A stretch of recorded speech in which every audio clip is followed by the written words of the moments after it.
আমরা তো ডিমের পুডিং খেয়েছি, আমের পুডিং খেয়েছি, ডাবের পুডিং খেয়েছি, কখনো কি জেলো দিয়ে দুধের পুডিং খেয়েছি? আসসালামু আলাইকুম এভরিওয়ান, আমি নীলা কুকিং সান ব্লগ থেকে প্রতিদিনের মতো আপনাদের সামনে আজকে ব্যতিক্রমধর্মী একটি পুডিং রেসিপি নিয়ে হাজির হয়েছে। এটা দেখুন কতটা জুসি, কতটা সফটলি এবং কতটা মানে ইয়ামি হয়েছে। দেখতে যেমন ইয়ামি, এটা খেতে কিন্তু সেরকম ইয়ামি। আমি প্রথমে আজকে তৈরি করে নেবো হচ্ছে জেলো। আপনারা কিন্তু এখানে জেলোর প্যাকেট বাড়ি থেকে কিনে এনে তৈরি করে নিতে পারেন, তবে আমি বলবো যে আপনারা অবশ্যই এটা বাসায় তৈরি করবেন।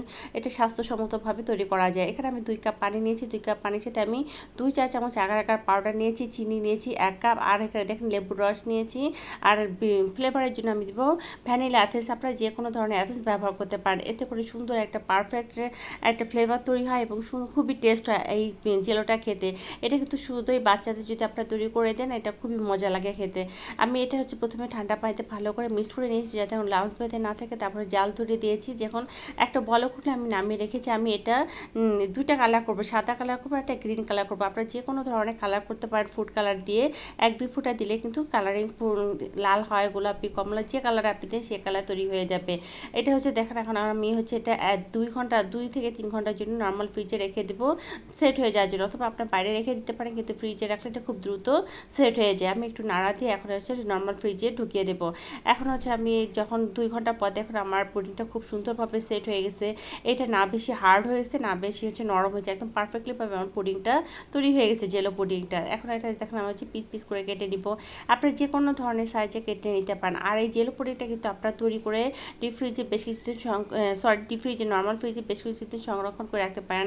সাবুদানা কিংবা কোনো ডেজার্ট অথবা কোনো শরবত তৈরি করতে গেলে এই হচ্ছে জেলোটা খুব কাজে লাগে। আর এছাড়া এটা শুধুও কিন্তু খুব মজা লাগে। এই যে জেলোগুলো দেখুন আমি এই সাইজ করে নিয়েছি। এখন হচ্ছে আমি পুরো দুধটা জাল দিয়ে নেবো। এখানে আমি 1 লিটার দুধ নিয়েছি। 1 লিটার দুধের সাথে আমি প্রায় 3 চামচ পরিমাণ হচ্ছে আগার আগার পাউডার নিয়েছি। আর হচ্ছে চিনিটা আপনাদের স্বাদ মতো দিবেন, যে যেরকম চিনি খাবেন। আমি বেশি একটা চিনি দিইনি, হাফ কাপের একটু বেশি দিয়েছি।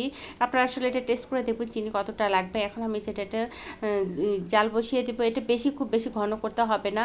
এখন আমি একটু ফ্লেভারের জন্য হচ্ছে ভ্যানিলা এসেন্স অ্যাড করবো। আপনারা এলাচি গুঁড়া বা যে কোনো ধরনের এসেন্স যে ফ্লেভার পছন্দ করেন সেটা দিবেন। তবে আমার কাছে এই ফ্লেভারটা খুব ভালো লাগে, আমি এই জন্য ভ্যানিলা এসেন্সটাই দিয়ে দেবো। দিয়ে যখন আমি বেশিক্ষণ জ্বালাবো না, যখন জাল উঠে যাবে 5-6টা বলক উঠলে আমি এটাকে নামিয়ে সেই গরম যে বাটিতে আমি সেট করবো সেই বাটির মধ্যে জেলোগুলো আগে দিয়ে দিব। দেখুন আমি সমস্ত জেলোগুলো দিয়ে দিচ্ছি। এই জেলোর মধ্যে হচ্ছে আমি গরম দুধটা দিয়ে দিব, যেহেতু এটা আগার আগার পাউডার দেওয়া, এটা কিন্তু সঙ্গে সঙ্গে হচ্ছে সেট হয়ে যাবে। এটা দেখুন আমি একদম গরমটা দিয়ে এখন কিছুক্ষণ নেড়ে দিব। নেড়ে দিয়ে এটাও আমি হচ্ছে 2 থেকে 3 ঘন্টার জন্য নর্মাল ফ্রিজে রেখে দিব। নর্মাল ফ্রিজে রাখার পর এটা দেখবেন একদম সেট হয়ে যাবে। দেখো এই যে 2 ঘন্টা পর আমি ফ্রিজ থেকে নামিয়ে নিয়েছি, তো কতটা সুন্দর হচ্ছে পারফেক্টলিভাবে সেট হয়ে গেছে। এখন এই এটা হচ্ছে আপনার উঠাতে বেশি সময় লাগে না। 2 পাশে হালকা একটু চার দিলে বা কিন্তু নাইফের সাহায্যে একটু ঘোরা দিলে এটা সুন্দর মতো কিন্তু চলে আসে। এই যে দেখুন আমি হচ্ছে এটা একটা বড় একটা প্লেটের মধ্যে নিয়েছি, কারণ পুডিংটা বেশ বড় একটা পুডিং। এই যে কত সুন্দরভাবে উঠে আসছে। এখন আমি আপনাদেরকে এটা কেটে দেখাবো যে এটা কতটা সুন্দর ভিতরে হয়েছে। এটা কোনো হার্ডলি বা কোনো হয়নি, কতটা জুসি আপনি দেখে বুঝতে পারছেন। আমার রেসিপি যদি আপনাদের ভালো লেগে থাকে অবশ্যই লাইক কমেন্ট শেয়ার দিবেন। আর নতুন নতুন রেসিপি পেতে চাইলে আমার পেজটিকে ফলো দিয়ে রাখবেন। সে পর্যন্ত সবাই ভালো থাকবেন। আল্লাহ হাফেজ।